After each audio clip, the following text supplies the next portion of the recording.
Welcome visionaries, dreamers, and trailblazers to the Casually Ambitious podcast. I'm your host, Chase Price, and I am thrilled to embark on this journey with you. Here, we dive deep into the realms of wellness, entrepreneurship, and mindset.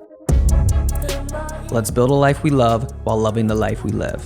The adventure to a more mindful, purposeful, and casually ambitious life starts now. Let's run it back. Let's rip it up. We ready to jump in?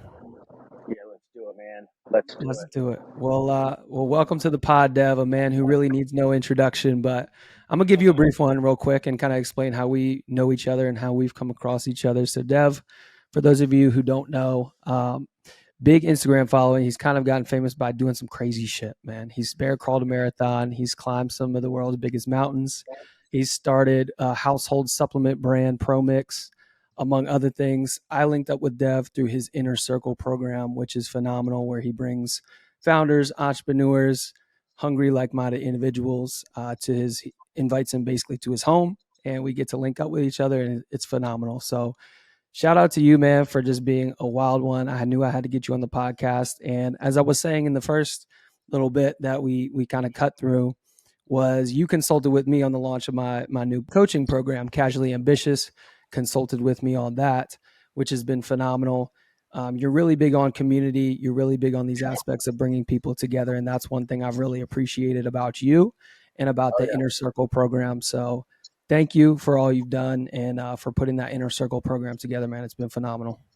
I appreciate you taking the time and just being involved, man. I know it's not easy to add another thing to your plate, you know, or anyone's plate. Everyone has a lot of things going on. So the fact that you trusted and took time out of your day and your months to be a part of it was amazing. So I appreciate you, man. One thing I wanted to ask you, and I'm going to go a little bit off script right from the jump, is you have this magnetic personality about you. I think it's why people resonate with you on Instagram, why you have millions of followers. But also I got to experience that in person. And I'm really curious, is that something that you've always kind of had where people gravitated towards you, or is that something that you've developed and kind of crafted over time? That's a good question, man.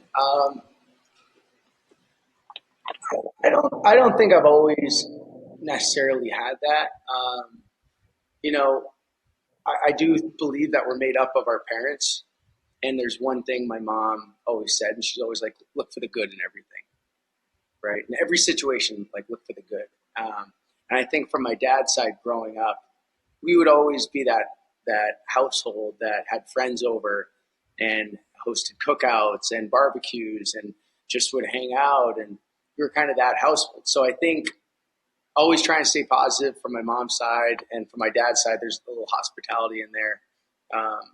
I don't know. I like making people feel good. You know, I like bringing people together. You know, the best stories are exchanged over food and adventures and like doing hard things. And so I don't know. I try to replicate that as much as possible. So I don't know. I think back to those two things, you know, to answer your question. Yeah, no, and I got to experience that firsthand down at the farm in Austin. And talk to me about your motto, kind of living life for a living, or live life for a living. Where did that start? Talk to me about, you know, how you came up with that and how you implement that into your life on a daily basis. I got caught up in titles when I was early in my career.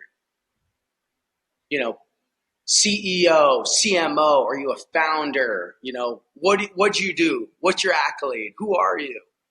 And I found myself going in circles because I'm like, who am I, man? Like, what am I doing? What do I do for a living? Like, I'm promoting nightclubs. I was, running, I was a general manager at a bar. I would, train people on the side. I was doing all these different things, when I was like 20, 21. And I'm like, who am I? And as my career started to develop, my ego took over a little bit, and it was like, Deb, who are you? Like, are you a CEO? Are you a founder? Like, well, this guy's a founder. Why aren't you a founder? This guy's a CEO. Why aren't you a CEO? Like, he's the same age as you. And I took, I went through a little transformation, and, it's what I put people through in the Inner Circle. And I went through that transformation. I took the ego out of it, and I was like, I don't need a title, man. Like, when I'm in a conversation, people are like, what do you do? Man, I just live life. That's what I do. That's what I do right now. I just live life. to my best ability. I run into hurdles just like everyone else. I run into a lot of people saying no to me. I run into roadblocks constantly. I'm constantly putting out fires. I also run into a lot of good things. I meet a lot of good people. I experience a lot of things. And I think that's what living life is. It's not always up, it's not always down, but it's the ups and downs that, allow you to live. And if I was to put a title on what I do, it's I live life for a living. Yeah. And so that's kind of where it comes from. I wanted to take the titles and ego out of what we consume in society as, well, I need this title. I need to hit this level of success, and, I took the titles out of it. I live life for a living. That's what we do. Yeah. Yeah. You're an ambitious individual for sure. And I also noticed, like, so you posted something yesterday about that flight attendant who just like wrote you a note and reached out and like kind of shot her shot, so to speak. Talk to me about that a little bit. Like, you've been somebody who's always kind of shot your shot. You're not afraid of rejection.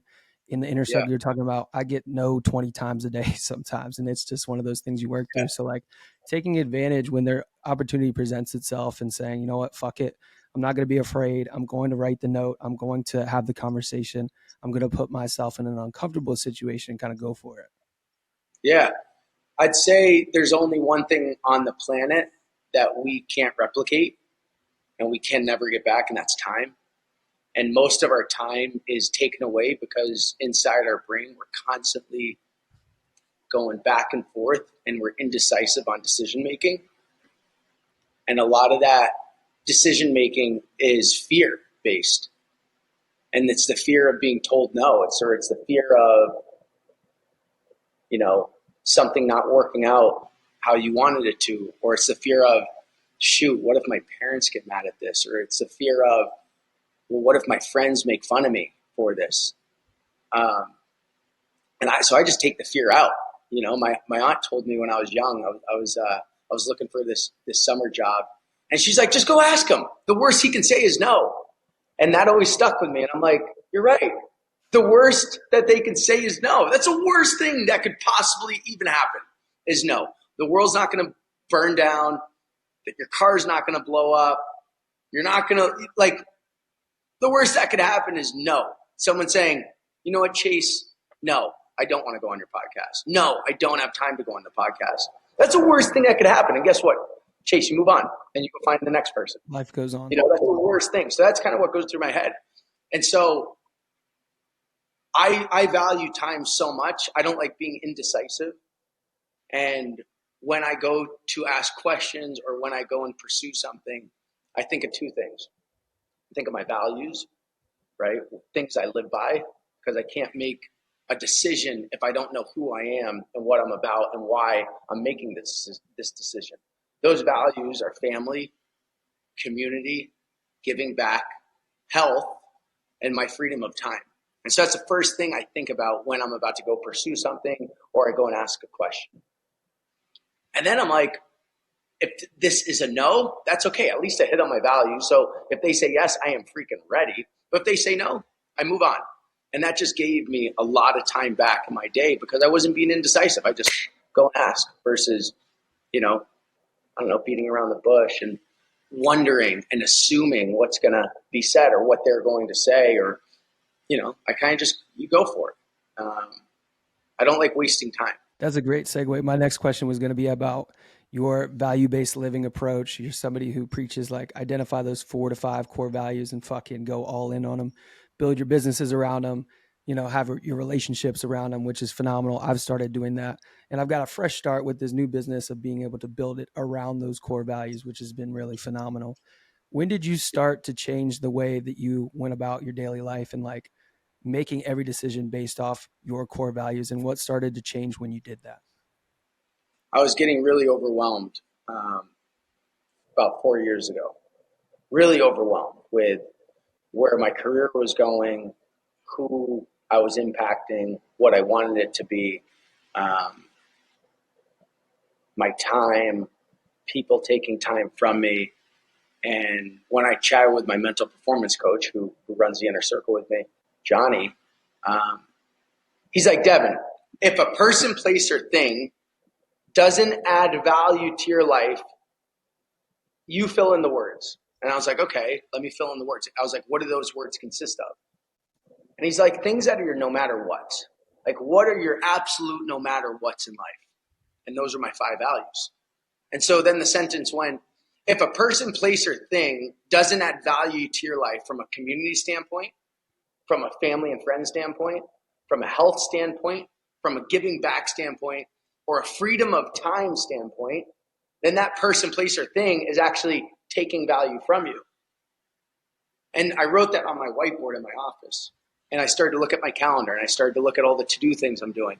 And I took a red marker and I started to cross all this shit out that didn't hit on my values. And I started to notice all those things were actually taking my time and taking value from me. And I wasn't getting anything in return. It was just taking value from me. And so when you start to delete the things that take value from you, your eyes start to open up. You start to get time back into your day, and you start to live life a little bit more based on who you are and what you care about the most. And it was that simple audit that, I don't know, helped me really start to live life and understand what I cared about. And that was my first big turning point for sure. Yeah, I love that. My and your core values are very similar. They I are. have a couple of the same ones. I And wanted and by the way, it's not uncommon that that's the case. If I'm bleeding that out into the world constantly, that's exactly what's going to be attracted back in. You know what I absolutely. mean? So it's no coincidence that you and I got linked up. It's because it's what my values are. It's what I put out in the world. So I'm going to attract people that have similar values back into my life. And that's what makes for a good friendship, you know? Yep. And you don't just speak about these too. It's like you literally live, like even with the biggest events like Running Man, for example. That's why you guys had it in the middle of the week, because that was like you guys protect the weekends, stuff like that, right? And you don't have inner circle on the weekends because that's your time to be with your friends, be with your family, right? Yep. Could we have had more people at Running Man? 100% if we did it on the weekend. But I know Jesse had, his son's football game that weekend. I know I value my weekends a lot too. So let's do it in the middle of the week, you know? And I also don't want to take people's weekend away. That's so valuable, you know? And it's kind of the same thing with Inner Circle. I want people to not feel like this is added stress to their life, but rather taking stress out of their life. And so, yeah, man, I want, you gotta approach life and understand what matters most to you. And you need to fucking run through a wall for that. You have to. If you're not, then someone else is going to. Yep. You have to fucking stand your ground in what you believe in and what your values are and what you care about the most, So anyways, I could go on a rant on this part. But No, I love when the passion comes out. I get fired up about it. I do want to ask you this, like as you've gotten more and more successful, as you've progressed through your career, a lot of people, the hunger dwindles a little bit. Like they see a little bit of success, they stop being as hungry, they stop being as passionate, they stop going as hard. Have you noticed that at all throughout the course of your career? I mean, obviously you still have so much further to go, but are there times when you've been like getting a little bit comfortable and had to G-check yourself and be like, come on, bro, you got that inner hunger and you got to reset, reframe, and kind of go back after it? no, honestly, like I have so much energy and motivation and fucking grit and drive inside that like that's not going anywhere. I would say it's more patience as I grow. Mm. Not no, like knowing that it doesn't have to happen right now, right this freaking second, or tomorrow, or it all has to get done in a day. I know great things take time, and I know that all the failures I've had, through business, through life, through losses I've had, have helped me build up this almost this artillery in my brain of what will work and what won't work. And so I know I've de-risked a lot of decisions that I'm about to make based on a lot of failures I've had. And now it just comes down to patience, not necessarily like, okay, are you motivated or are you gritty or, you got to show up. That shit, that's going to happen no matter what. That's in my blood. I'm doing that no matter what. Like I'm showing up until I'm dead. I'm showing up. I like it. It helps my brain work. It fires things off where I feel alive. That's not going anywhere. What does come up though now as I'm getting older, I'm 31. I'm not that old. I'm still a child. But as I'm getting older and a little bit more wise in business, and I've sold some companies, and I've done some things that I can lean on. Of like, okay, that worked. The one thing that comes to my brain is a calm mind. Marcus Aurelius has this amazing quote where it's, the closer a man comes to a calm mind, the closer he comes to real strength. And I've thought about that a lot recently, having a chaotic mind and like, go, go, go, go, go, go. That doesn't mean you're the most wise or strongest person in the room. That might mean, you have some shit to figure out. So between a calm mind and being patient is probably what I'm most focused on now, within my career and my life. That resonates with me a lot, man, because another thing that you spoke on at Inner Circle that we chatted about was like your routine. And it's not like you do anything crazy, but you've changed the way that you've crafted your routine. And, there was times in the past that you spoke about where you were like sleeping 2 hours at a time, waking up every 2 hours, and like you would Yeah. do eight hours cycles of just like 2 hours sleep or all this craziness. And you finally kind of landed on, okay, we sleep in, we wake up, with the sun or whenever. We get to work around 10, 11, start flowing, and then do really focused, value-based work from 11 to like 3 or 4 and get really So, intentional during that time and then kind of shut it down after that. And when you speak about the power of a calm mind, I feel like getting into a routine in a flow state like this that works really, really well for you is the epitome of that, because I'm somebody, I wake up at 4:30, I get my workout in, and then it's like straight into work and all this, and like it's chaos. You know what I'm saying? Like I'm productive, sure, I get a lot of done, but at the same time, like I got a lot of chaos going on. So I've started to right, implement your framework around like, okay, be really, really super fucking intentional from this time to this time. It looks yeah. different for everybody. Maybe for me that's 7 to 12 or something else. But like speak to that about restructuring, how you've gone about that and what you found to be the most optimal structure for you. There's so many different ways to go about organization and about your day. Granted, if you have a 9 to 5 job, you have to be somewhere at a certain time. You have to leave at a certain time. But how you work, I believe, is totally up to you. And if it's not, then that means you're not controlling your time and someone else is. And that's a serious conversation you have to have with yourself if that's the way you want to go. But from a structuring standpoint and how hard you work, I know when I go to sleep at night, I want to feel good that I gave that day everything I could. Everything, everything. And maybe it was a rest day and I rested the fucking most efficient I could have. Maybe it's a work day and I worked the most efficient I could have. Maybe it's a hardcore training day on the mountain and I know I gave it all. I want to go to sleep at night knowing that I gave it my most effort, the most I could have. And so how do you do that? How are you the most efficient? Everyone's different.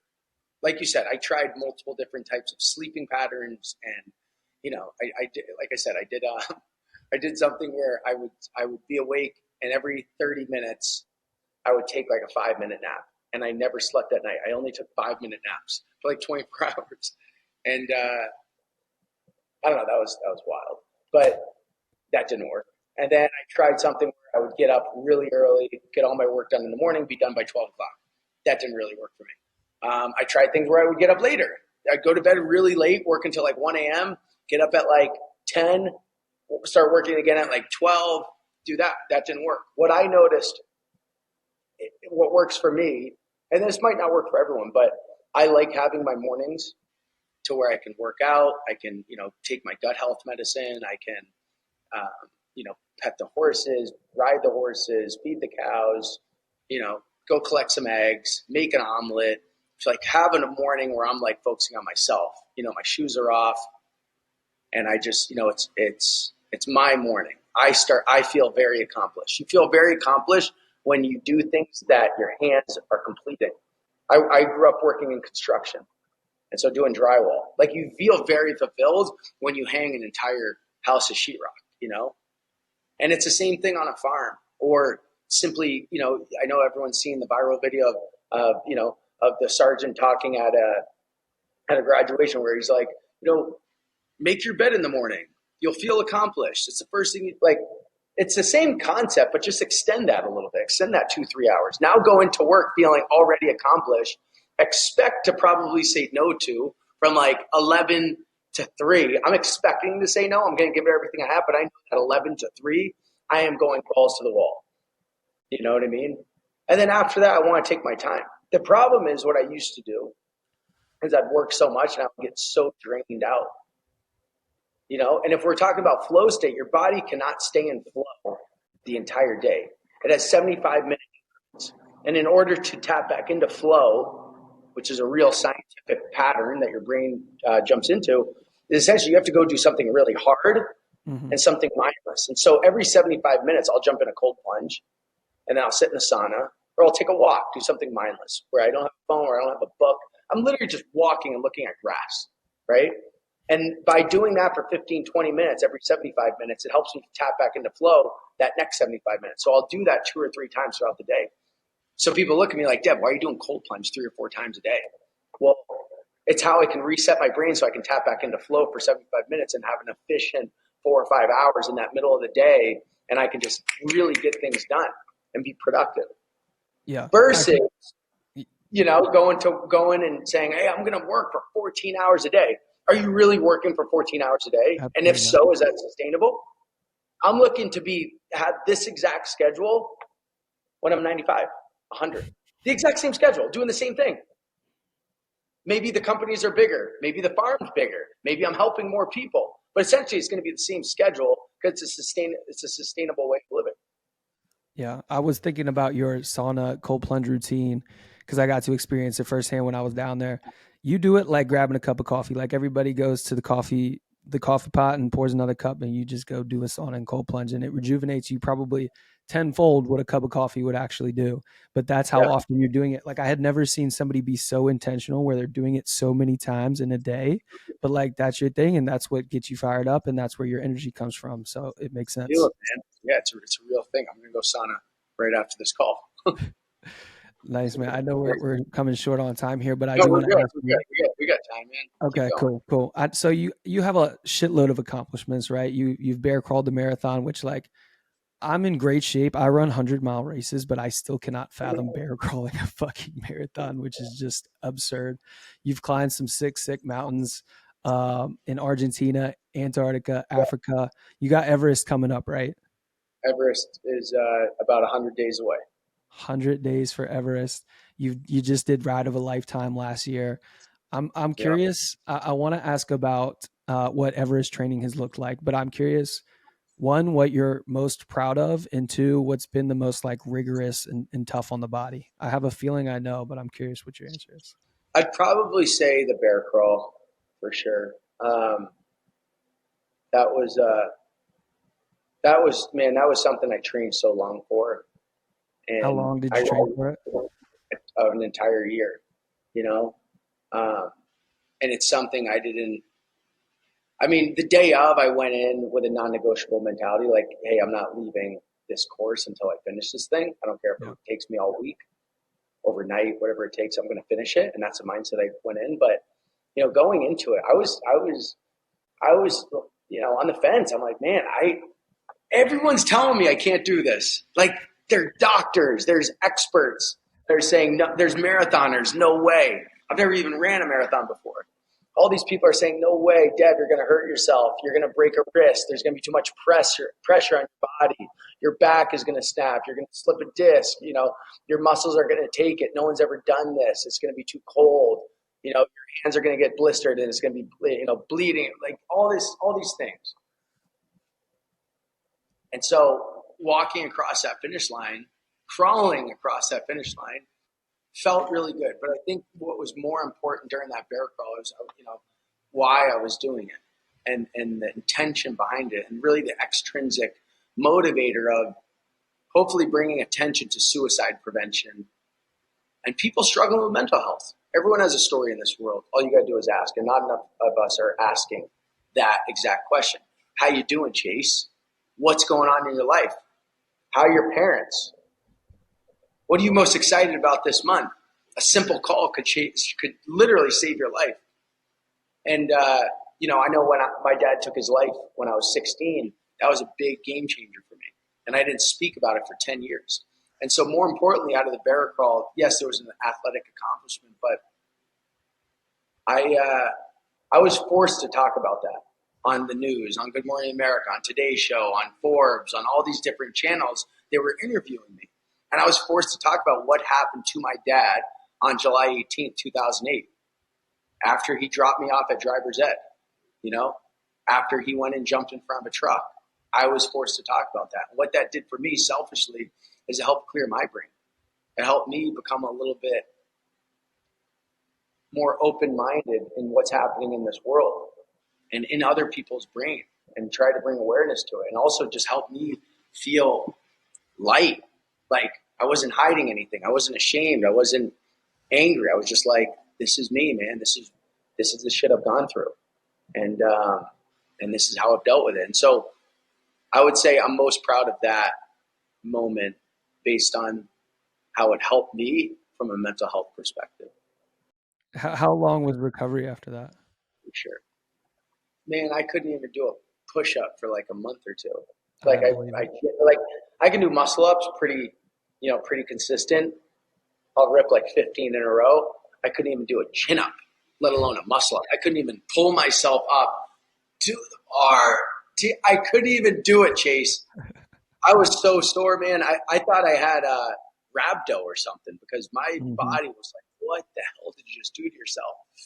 And even today, a couple of years later, my hands, they'll like tense up. It's wild. My tendons I don't even know what it is. My freaking receptors in my hand, like they tense up and I have no control over my hand. It's wild.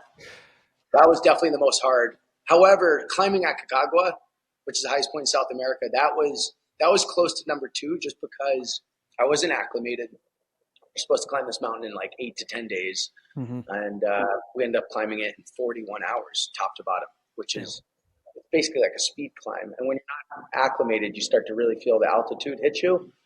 And that was really hard. That was cold. I got a little frost nip. Yeah, that was tough. But yeah, you did that Nims style. I feel like that's how he did his 14 picks, was just like up and down, real quick. Yeah, Nims and I ripped that. That was fun. Did Nims do that climb with you? Yeah, it was Nims and I, and we had it was his group. I joined the group. Started off with 20 to 24 people. I think there was a couple extra guides in there, and we ended up summiting with only 8 of us. Damn. Two people had to get carried. Like I had to carry a guy down. Nims had to carry that guy down, connected to a rope because they just couldn't walk. It was pretty gnarly, man. It was it was nuts. But wow.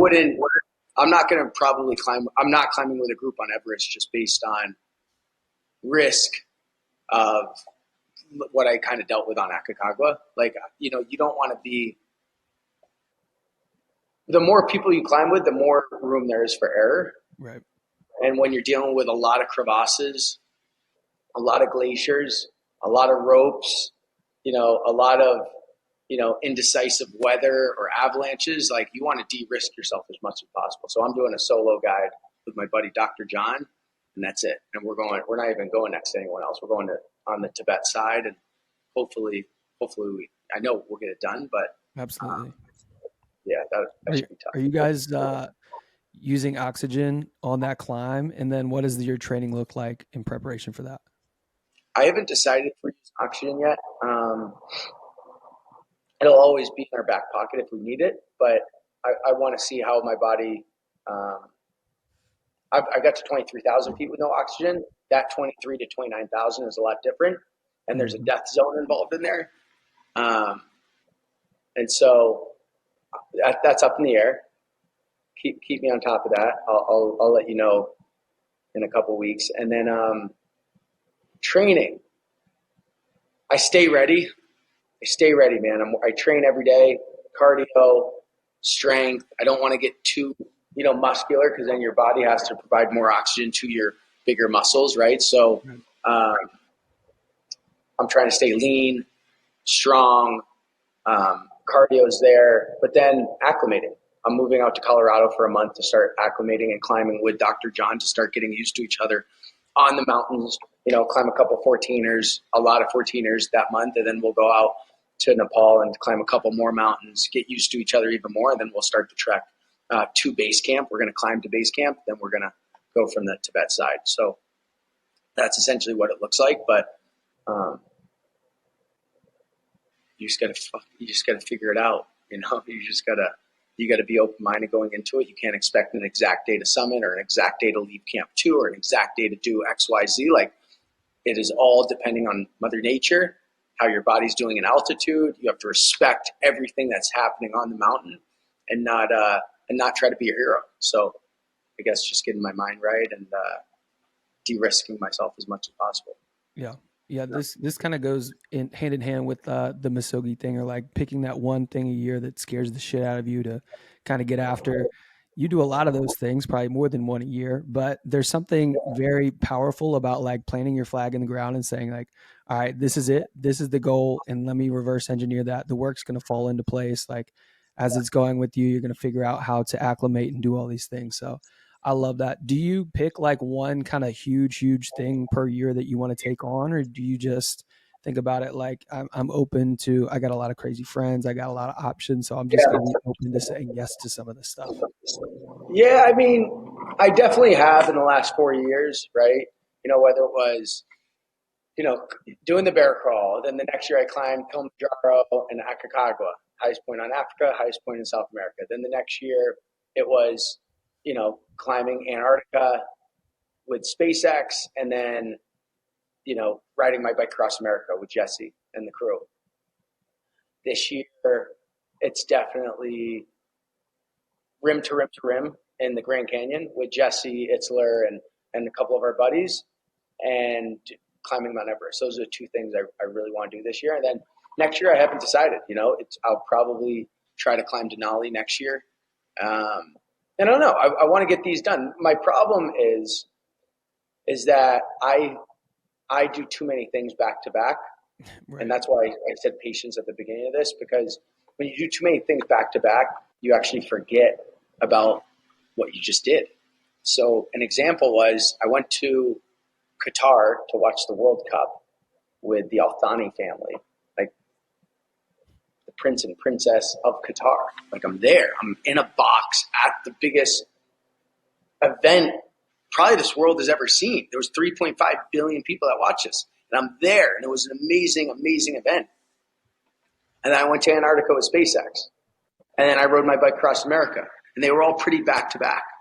And while I was riding my bike across America, I forgot I even went to the World Cup. Mm. And I was like, man, that was like an insane 2-week experience. And I forgot about it. That's not what life's about. Like, life's about making stories and remembering them and talking about them with your family and learning from them. And I didn't even remember the World Cup. And so that's when I decided to slow down a little bit and say, hey, I'm only going to do 1 or 2 of these big things a year versus, back to back to back to back to back. And so this year it's just rim to rim to rim and Mount Everest. Yeah, rim to rim is talking my language, talking about some ultra distances, bro. So I'm stoked for you on that.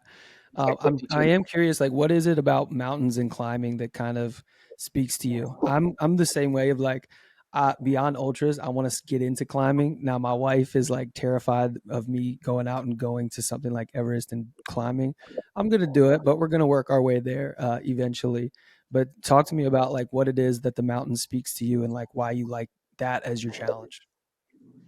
I grew up in Idaho until I was about 6-ish, and then moved over to New Hampshire. In both those states, I wasn't allowed to have video games or anything. My parents were like, go on the trampoline, go play in the river, go hike, go do something outside. And I think it's where I feel the most calm and the most at home is when I'm just outside, touching grass, touching a tree, just feeling the fresh air, no noise, you know, touching the water, maybe even taking a sip of the water if you're on a fresh mountain. Like, I don't know. It's where I honestly feel the most at home. If I grew up playing video games my whole life, I would probably feel the most at home, playing NBA 2K.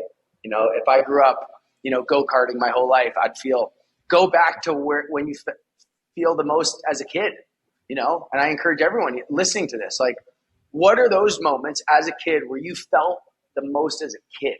I remember in Idaho, there was a creek next to the house, and I would go play in it. My sister would come out. We'd be making these like rock forts. We'd be, altering the way of the river or the creek a little bit. Like, I remember that so clearly. And every time I think back to that, I think as a kid, and that's what keeps me young. And so whenever I go on a mountain, essentially it's keeping me young. I'm feeling alive. I'm feeling young again. And that's what we forget about. We get away from being a kid and feeling young, and that's how you get old. You stop being a kid. Don't stop being a kid. Keep being a fucking kid. You have to be a kid. A kid has no worries in the world. A kid has fun. A kid laughs at anything. A kid makes fun out of any little tiny thing. He has a little toy. It's the best day of his life. We can't stop being kids. You know what I mean? Like, we can't. We cannot stop being children. Once we do, that's when the wrinkles come. Yeah. That's when the excitement gets taken out of our voice. Mm-hmm. That's when our soul starts to get stolen. Yeah. When we can be a kid constantly, we stay young all the time. And we smile and we laugh and we have fun. And it's Hakuna Matata. Yeah, that Peter Pan mentality. Love it. So I think that's a great way to wrap is on this last one. I'm just curious if you could go back, to and talk to yourself, Dev, when you're the bar back, right? You're bartending, you're doing nightclub promotion, you're doing all this. Like, what would you tell yourself, man? If you could just kind of sit down and tell yourself one or two things, like, what would it be, 10 years ago or 15 years ago? My mindset hasn't changed since I was a bar back, or before that when I was hanging drywall, or before that when I was scrapping construction sites for wood or metal, or before that when I was cleaning, a vehicle to make $10, or before that when I was making, $2 to take out my neighbor's dog every day after middle school. Like, my mindset never changed. And it was just to be the best at that specific thing. Give my best effort possible, no matter what, right? I wanted to be the best dog walker. I wanted to be the best bar back. I want to have the best motherfucking supplement company in the world with the cleanest ingredients. I want to have the most hospitable farm hotel in the world. And that's what Sweet Honey Farm is going to be. I want to give my absolute best effort to anything that I'm putting my finger on. And I think with that, it not only creates the opportunity in your life, but it also allows others to trust you.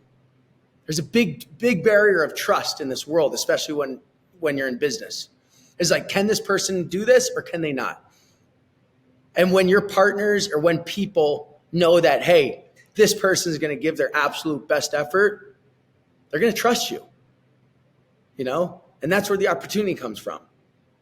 And that's all that goes through my head every single day is I want to give my absolute best effort. Dude, powerful ending right there. I feel the passion. It was coming through. Cool. I appreciate you, brother. Like, so much value in this episode. I think the listeners are going to get so much out of this. So thank you so much for coming on. Thank you for being a huge inspiration for me too, man. Like, huge inspo for me. I appreciate you. It's been a pleasure getting to know you the last couple months.